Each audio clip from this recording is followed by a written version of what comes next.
አቶ መሰለ የነዲብን ቤት እንደሚወስደው ነገራት ለሉሊት። ይህን ሁሉ ነገር ማንም አልነገራትም። ተደብቃ ስለነበር የሰማችው ነገር አልነበረም። እናም በአጋጣሚ ከውጭ ከግቢ ስትወጣ አቶ መሰለ በር ላይ ተደግፎ ቆሞ ስለነበር ደግሞ ምን ፈልገህ ነው የመጣኸው ስትለው ያው ወጣ ወይ ዴብ እንዴት ነው ይሄ አንቺን የሚይዝ ለራሱ መጠጊያ የለም እንኳን አንቺን የሚያስጠጋበት አሁን ሲል ይሳለቅባታል። እሷም የምትመለስ ያለባትን ነገር ትመልስለትና ለማንኛውም የራሱ ጉዳይ አንተ ጨካኝና አረመኔ ሰይጣን ነህ፣ ሰይጣን የሚቀናብህ ብለው ትታው ትገባለች። ግን ደግሞ ስልክ ሲያወራ እጽ የጫነ መኪና እንደሚያዘዋውርና በእንደዚህ አይነት ነገሮች ወንጀል እንደሚሰራ ያወራቸውን ነገሮች ሁሉ ሰምታ ስለነበር ዴብም እንዴት ይህንን ቤት በስሙ ሊያዞረው ቻለ በቀላሉ የሚለው ነገር አጠራጥሮት ስለነበር ዴብ ለሰውየው የሚሆን ማስረጃ እየፈለገ ነው። ግን ደግሞ አቶ መሰለ የእህታቸው ልጅ እሳቸውን በሚፈልጉት መንገድ ቢሮ ውስጥ ስለተቀመጠ የፈለገውን ነገር ማድረግ ይችላል። ፖሊሶችም እንኳን ቢይዙት ፖሊስ በነፃ እንደሚለቀውም ይሄ የተረጋገጠ ነው። ስለዚህ አቶ መሰለ የፈለገውን ነገር በገንዘቡም ሆነ በጉልበቱ ማድረግ እንደሚችል ሁሉን ነገር ዴብ ደርሶበታል። እናም ግን ይህ ወረቀት ምንድነው የምታገላብጠው ወንድሜ ስትለው ምክንያቱም ይሄን የተረገመ ሰውዬ የሚጥል አንዲት ወረቀት መፈለግ ማግኘት አለብኝ ለዛ ነው ወረቀት የምፈልገው ይላታል። ግን እኮ አቶ መሰለን ይስራ አይስራ አላቅም እንጂ የሆነ ስልክ ሲያወራ ሰምቸዋለሁ ስትል ለዴብ ትነግረዋለች። ሁሉንም የሰማችውን ነገር ለዴብ ከነገረችው በኋላ ዴብን በጣም ደስ የሚል ነገር ነው ጥሩ መረጃ ነው ይላትና ከባንቴሮ ጋር ይገናኛሉ። ባንቴሮ በአጋጣሚ ቤት ውስጥ ነበር፣ ሌላ ሰው ቤት አልነበረም።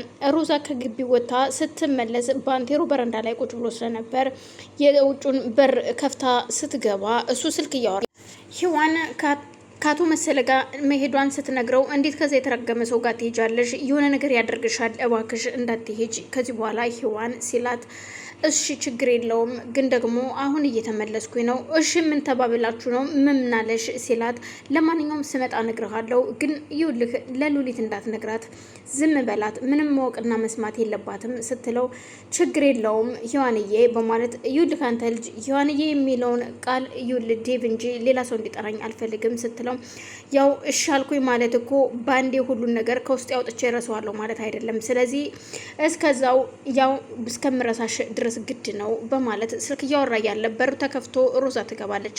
ለማንኛውም ራስሽን ጠብቂ እናም ስትመጭ እናወራለን ይልና ስልኩን ይዘጋል። አንተ ግን በቃ በፍቅር ማለቃቀስ አልጨረስክማ እያለቃቀስክ ነው አሁንም ስትል ታፊዝበታለች። እሱም ሂዋንን ረስቶ መኖር ማለት ዘበት ነው፣ እኔም እኮ በሰዓቱ ባንቺ ፍቅር አብጄ ነበረ ልክ እንደዛ ማለት ነው ይላታል። አውርታ ሳትጨርስ ሮዛ ስልኳ ይጮሃል። የደወለላት ዶክተሩ ነበረና ዶክተር ሰላም ነው ወይ ስትለው ፈልጌሽ ነበር ሮዛ እንድትመጭ ፈልጋለሁ ስመጣ እኮ ፔሸንት ይዘህ ወጣህ ተባልኩኝና ተመለስኩ ስለዚህ ነገ ወይ ሰሞኑን እመጣለሁ ስትለው አይ ሰሞኑንም ሳይሆን እኔ ነገ ከሀገር እወጣለሁ ለስብሰባ ስለዚህ ዛሬ ማግኘት አለብኝ አንቺን እናም ላናግርሽ ሰላም ሰላም ውድ ነው የተከበራችሁ የመቅዲ ቤተሰቦች እንዴት ናችሁ? ሰላም ናችሁ ወይ? በያላችሁበት ሰላማችሁ ይብዛ። ይሄንን ቪዲዮ የምታዩ ላይክ፣ ሼር፣ ሰብስክራይብ እያደረጋችሁ እንድታበረታቱኝ ስል በአክብሮት እጠይቃለሁ። ቤተሰብ የሆናችሁ ደግሞ ላይክ፣ ሼር አድርጉ። ሀሳብ አስተያየት ካላችሁ በኮሜንት አስቀምጡልኝ። አመሰግናለሁ። እናም በስከ መጨረሻም ሮዛ ስልኳን እያወራች እሺ ታዲያ ነገ አልችልም ወይ ስትለው በፍጹም አሁን ነው እሺ በቃ በስልክ ነገረኝ ምንም ይሁን ምን ንገረኝ በስልክ ትለዋለች። በስልክ ባይሆን ደስ ይለኝ ነበር በአካል ብትመጭ ግን ደግሞ ያው ነገ ስለሚሄድ ልንገርሽ ከዚህ በኋላ ሮዛ ልጅ መውለድም ሆነ ምንም ማድረጋችም ማህፀንሽ ጥንስ መያዝ አይችልም የሚለውን መርዶ ያረዳታል። ማመን ስላቃታት ምንድነው የምትለኝ ግን ዶክተር የምትነግረኝ ነገር ምንድነው ስትለው አዎ ማህፀንሽ ከዚህ በኋላ ጥንስ መያዝ አይችልም እናም ከዚህ በኋላ ልጅ መውለዳችም ይላታል።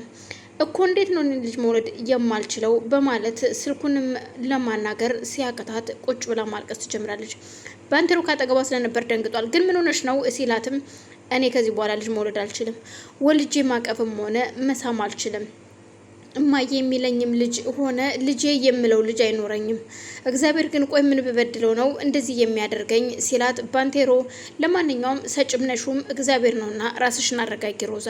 ይሄ ነገር ባይፈጠር ደስ ይል ነበር፣ ግን ደግሞ ከሆነ በኋላ ምንም ማለት አይደለም። እግዚአብሔርን አብዝቶ ጸልዮ መለመን ነው። እናም ፈጣሪሽን ተማጸኙ። እናም ለማንኛውም አይዞሽ እግዚአብሔር ያጽናሽ ይላትና ጥሏት ወጥቶ ይሄዳል። እሷም መኝታ ቤቷ ገብታ በር ዘግታ ቆይ ሄድኩኝ ተነሳው ስል ወድቃለው ወደኩ ስል እነሳለሁ። አሁን ግን በቃ አብቅቶልኛል። ዴብን መልሻ ጠምዳለሁ ብዬ ነበር፣ ግን ደግሞ መውለድ እንደማልችል ተነገረኝ። ስለዚህ ምንም ማድረግ አልችልም። እያለቀስኩ አይኔ እስኪጠፋ ድረስ እዚሁ ቁጭ ብዬ ማልቀስ ነው ያለብኝ ማለት ነው ትልና ብቻዋን ማውራት ትጀምራለች።